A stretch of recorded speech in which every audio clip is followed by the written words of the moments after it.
Welcome to We Are Montgomery Township, the podcast where we keep you informed and engaged about what's happening in Montgomery Township in Montgomery County.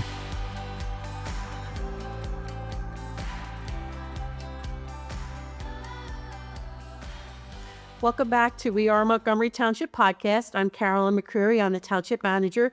And today we're discussing human resources with our very own Kristine Willard, our HR Administrator. So Chris, thank you for doing this with us. Let's do a little bit background. So for everybody who's listening, tell us about your HR journey. Okay. So believe it or not, I actually started out in local government on the police side of things as an administrative assistant. And I too did my degrees through business. I have an accounting degree and bachelor's, and I have my MBA from St. Joe's. And then there was a position opened up in human resources, so I decided to try my hand at that. And lo and behold, I found my place where I really felt like I belonged. So I switched my major at St. Joe's, and I got my master's in human resources. I was in human resources for 13 years now, I guess it's been. And I just recently graduated with my doctorate in organizational leadership, which pulls in the business side of things and HR and the functioning of organizations as a whole. And you came to the township when? I started here in August of 2022. Best move I've ever made as far as this career change. Well, we agree on our side. So let's talk big picture HR. Okay. What are some of the biggest hiring challenges that we're facing in local government, and how are we adapting our recruitment strategies to attract and to retain top talent? Okay. Local government is a tough market. A lot of people see local government as a low-paying, not advancing career. So the way that we're doing it is we've developed a hiring process that transitions our hiring processes online. So it kind of adapts into the current structure of what applicants are looking for. They want convenience. They want to be able to go online. They don't want to have to meet with people in person to actually apply for a position. So that's helped get people interested in what we're doing. And as far as how we attract that information, we've actually expanded the dissemination of our job postings to include social media, which has been huge. We've had a posting for our Community and Recreation Center program director position using an airplane to fly through the Community Recreation Center that shows all the activities that go on. Like, this is going to be what you're going to be involved in. And we did see an increase in the applications after that posting went out. So we're trying to adapt social media into pulling the next generation into local government to show them that we're not static, that we can be fun, that this is a really good space to be in, and it's stable.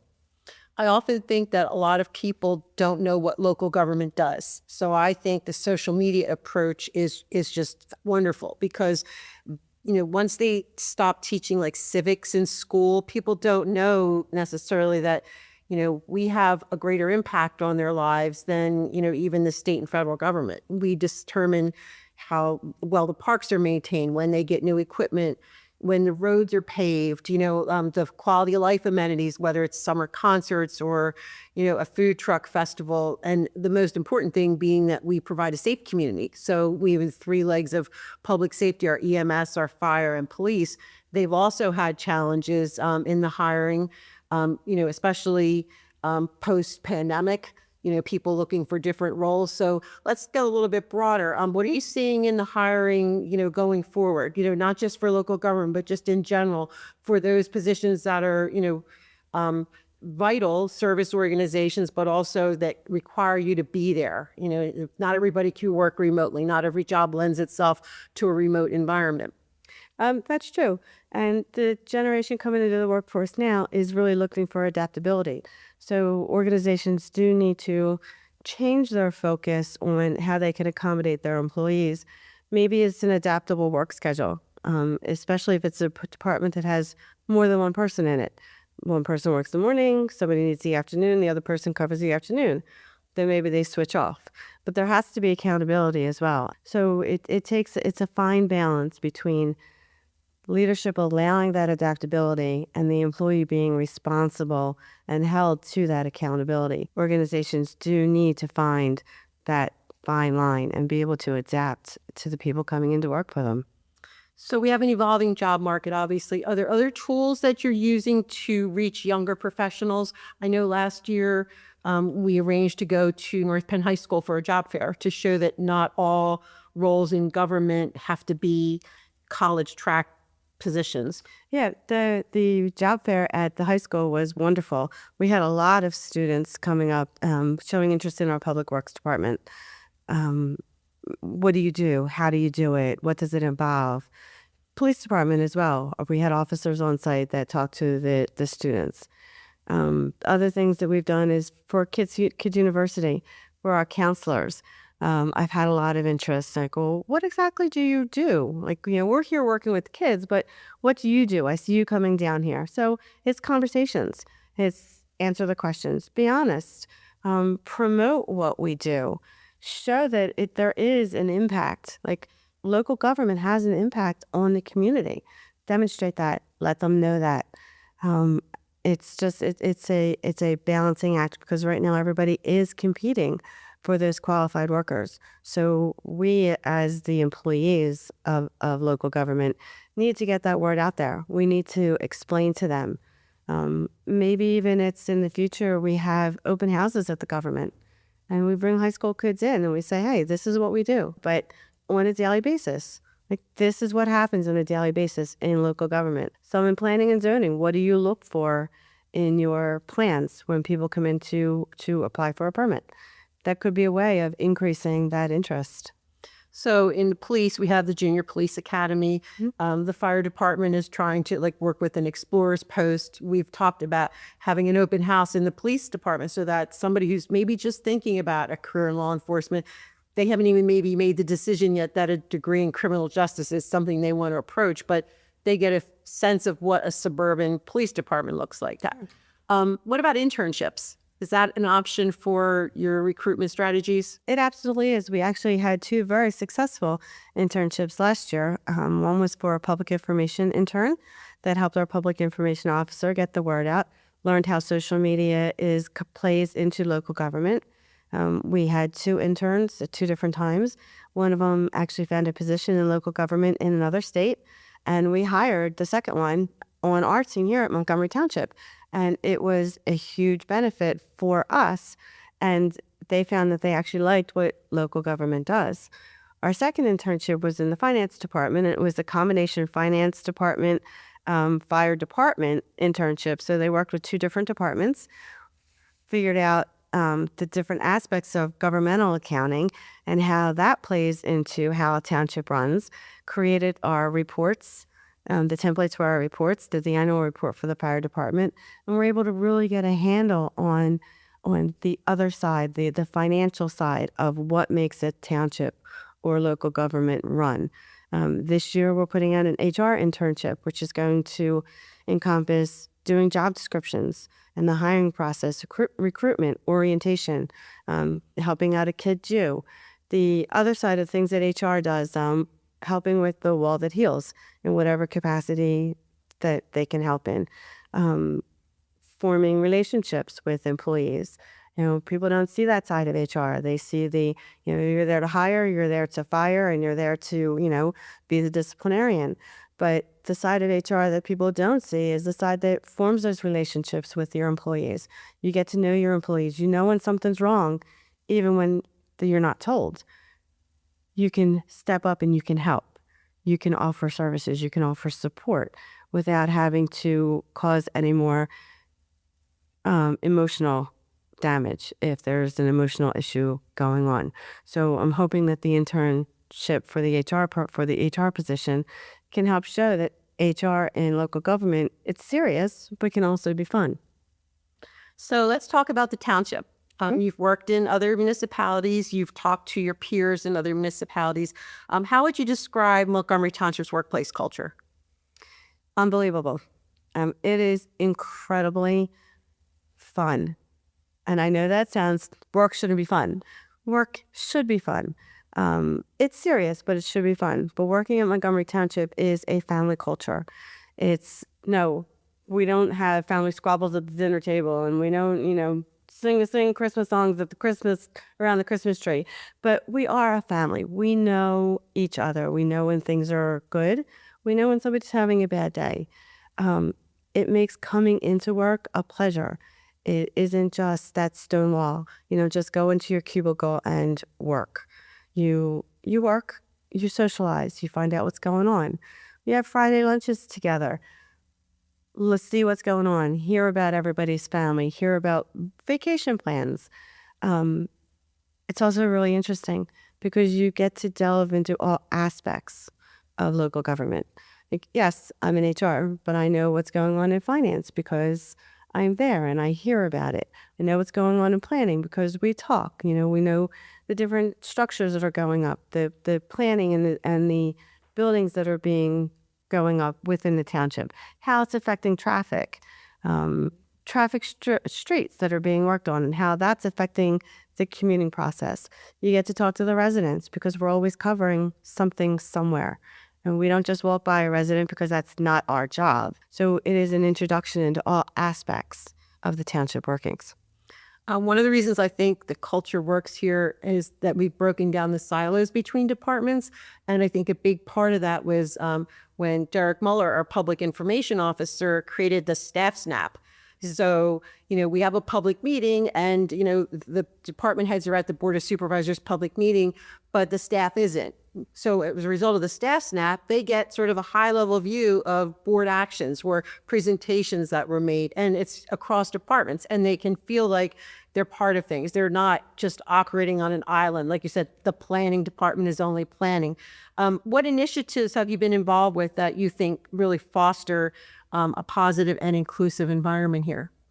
Okay. On the HR side of things, it's a little bit difficult to sometimes get an initiative involved because as soon as somebody sees that it's HR, it's like hands off. But I've been very successful in implementing the lunch and learn programs at the township. We have them quarterly, and it gives everybody a chance to get together. We learn something to keep ourselves healthy, to virtual training. We have lunch. We get to sit together. We talk and we communicate. When we first started it, each department would sit all by themselves in little spaces in the township room, and nobody would socialize with anybody else outside of their little department. But gradually, after a couple of our lunch and learns, I saw some of the departments are now intermingling with each other. Well, now, third year in, our departments are kind of all mixed up. So now everybody sits with everybody, and not everybody sits with the same people all the time. So it has fostered that inclusivity so that we kind of know each other now. So Public Works isn't an entity all by itself. Like planning knows the Public Works personnel because we're interacting with each other. We started a staff retreat last year, which, everybody says staff retreat. Hands off. Oh my gosh, you're going to make us stand up on a chair and fall back and have my coworker catch me and trust to exercise. Yes. And then, you think that they're going to fall. But that's not how we structured it. It was structured so that it was coming together and working together, communicating, getting to an end goal. It was actually very successful. It was a great day. It was so successful that we're doing another one this year. Yes, we are. Yes, we are. And this is going to be even better than last year because we're just going to keep getting better. So what role does leadership play in shaping our workplace culture? Well, leadership comes from you. You are our leadership. And without you, Carolyn, our township, our family structure would not be what it is. You understand people are people. We're not just worker bees. We're not just employees. We have things going on in our lives. We have the ups and the downs. You understand that. And because you do, you've created the culture and the atmosphere here that allow us the ability to take care of family issues when we need to, but still be able to do our jobs. You put trust in your people. You don't micromanage us. We're allowed to do our jobs the way that we see fit, the way that we see that they need to be done, with your oversight. So as far as leadership, you are the leadership and you are the person that we look to for guidance, but you allow us to do what we need to do so that the residents in the community are served to the best of our abilities. Thank you. So how do we support employee growth and their well-being and recognition? So this is actually pretty easy. We have great benefits here. And with that, we have wellness programs that we do encourage our employees to take advantage of for the physical side of things. And we try and promote that by having flu shot clinics and biometric screenings every year so that we give the employees opportunities to take care of their health in a place that is convenient for them. We're already here at work. So they come in, they get their flu shot, then they go back to work. They come in, they have the biometric screening done. We know where our issues are health-wise, so we can work on them so that we can get better. And then we go back to work. Without that convenience, a lot of people wouldn't have those things done. So they wouldn't know that maybe they have high blood pressure, or maybe, they get sick with the flu and are down for weeks instead of having that preventative measure taken care of. So we try, as far as our well-being goes, we try to encourage those types of interactions and participation. So obviously we're government, so anything we do, we're funded by taxpayer money. And, I'm very cognizant of that. As they're stewards of that. We're not a private corporation where we can, you say staff retreat. Ours was in the public meeting room. We didn't go off to some remote location, where we all had Mai Tais around the pool when it was done. But what have we done, for recognizing, our employees? Because we are only as good as the staff that we have working for us. And that's true. But we have, in the summertime, we usually have a food truck that comes in the beginning of summer. And it's strictly a time to socialize with each other. It's for a couple of hours. It's not an entire day. We don't go off site. It's all brought on site, but it's all here. And what makes it successful are the people that work here. But it gives the employees the opportunity or the recognition that, hey, we mean something. Like, we have this time, we have this 2 hours that we can socialize with our coworkers, because our township manager understands that we work hard on a daily basis, that she knows that we work hard, and she's giving us this opportunity to take a little bit step away, to socialize, to have some fun, to listen to some music, to have some good food, and then we go back to work. We do the same thing for our holiday party. We recognize our employee years of service at our holiday party. Again, we do everything on site. We make sure that we are cognizant of the financial impact of all of the activities that we do, because that is important. We're not here to spend the taxpayer money willy-nilly. We are very responsible in everything we do. I like the fact that during our holiday event, we recognize new employees too, because somebody could be hired, and especially like say a police officer, they're working different shifts. They're not in our building.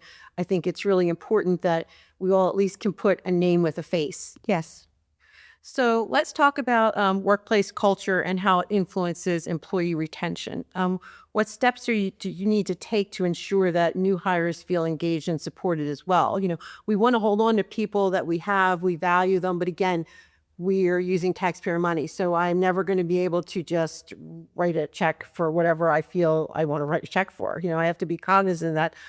But culture doesn't pay the bills. Culture makes a pleasant environment to come into, but how do you get culture to sort of matter to retain the employees that we want to retain? And then how does that, how do you get the new hires engaged? You start new, you're overwhelmed with the tasks, the policies, the onboarding, how do you get them to feel engaged and supported as well? That all comes down to that first day that they start. And I do truly believe that. I think once they're done with HR and the onboarding process and all that paperwork that has to be done, it's important to take that employee around, introduce them to all the departments, introduce them to the other people that work here. You don't just put them in an office or behind a partition at a desk and say, go to it. And, here's your list of responsibilities. Here's your computer login. Have fun figuring it out. And here's the employee director. Exactly. And if you go down the line, whoever answers first, ask them your question. That's not how we do it. It is, yes, you're responsible to learn your position, but everyone in that department is willing to step up and show the way. So you're not ever on an island by yourself. There's always someone swimming right beside you. That's important. that shows the support that our culture is all about. We never just leave you alone. For a new employee, I check in on them at least once a week, especially in the beginning, just to make sure that there's no questions going that they have, that they're not feeling lost, that they're not feeling as though they've been abandoned and trying to figure things out on their own. You check on them when they come in, especially if they're working here in the admin building. It's a little bit different when they're in a different department, but I try and drive to the other department at least once a week just to check on them. And it's not to single them out. I try never to actually single the person out. I always try and make sure that the director knows that I'm coming over, make sure there's a couple people around. So how you doing? Hey, how's so-and-so? How was your camping? Hey, new employee, how are you doing? Any questions? Can I do anything for you? How are you getting along with everyone? So that it's not just them being asked the question, it's inclusive of everyone who's in the surroundings. So that shows that there is that care, that there is that support, there's that willingness to help you settle in easily. So then it's just second nature. And a positive culture, although it may not be money, it may not put food on the table, positive culture keeps you in your position, which ultimately is what we want. So without giving too much away about our upcoming staff retreat, what are some of the challenges about having possibly 5 generations in the workforce right now? There's some big challenges because everybody in each of the 5 generations, everybody has a different mindset as to how the workforce is supposed to operate. So now you have to meld those 5 generations. And I find the younger generation and the older generation are probably the hardest ones to adapt to that, because the older generation was brought up in a very specific manner. They're looking for everybody else to act in that same manner. There is definitely a learning curve between the varying generations. It takes patience. It takes continual reminder that the workforce is different for the older generation. We need to adapt our style. So there is that melding of the mindsets. So food is a great equalizer. Yes. I don't care what generation you're in. Yes. Music's another one. I was joking with somebody and I said, how many of you have been to a ball game and you sing the words to Sweet Caroline? I said, you know how old that song is? Yes. But you all know the words, So I think, it's also finding what brings us together and what we share in common. We all care about our families. We all want to do good work here. Yes, we all have different, life experiences, but that's true even within a certain generation. So I'm going to close with you with a question. It's going to be a shameless promo on behalf of the township. What makes our township a great place to build a career? Everything. You. So drop the mic. Everything. Everything. And I will tell you, I've had experiences working in multiple different places throughout my career. I wasn't always in HR. I was a mom. I worked in banking. I worked in another municipality. I worked in the educational field, and nothing against the educational field, but that wasn't my forte. But of all the places that I've worked, I have not ever worked in a place that has been as welcoming as Montgomery Township, as inclusive, as a warm hug. It's the best way I can describe it. And that feeling was with me from the day that I walked in for my first interview for this position that I currently hold to right now. The atmosphere here it's a warm hug. And I don't know how else to explain it, except to say that in my humble opinion, Montgomery Township is the only place to work. Thanks, Chris. Thanks for your time. Thank you. Thanks for listening to the We Are Montgomery Township podcast. Be sure to subscribe to this podcast and follow Montgomery Township on Facebook, Instagram, and LinkedIn at MontTWP. Our display name is Montgomery Township, PA. Until next time, we are Montgomery Township.